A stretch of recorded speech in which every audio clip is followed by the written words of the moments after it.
Hello, this is April 14, 2008. This is the simple Simon spinner. Here we have the spinner with magnets glued to it. We have the coil. We have a magnetic reed switch. We have a simple circuit where it's energized through the main switch from the AA battery. Goes around to the coil, out of the coil to LED through a 1 ohm current limiting resistor to protect the reed switch. It is now in the starting position.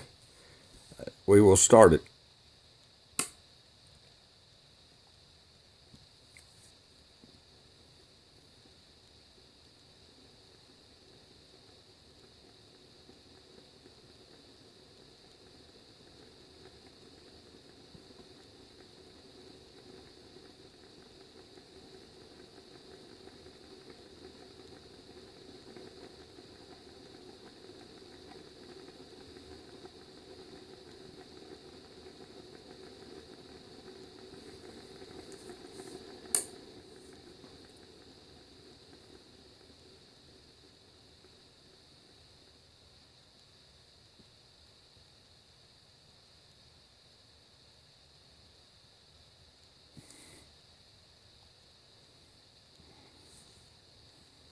Thank you very much.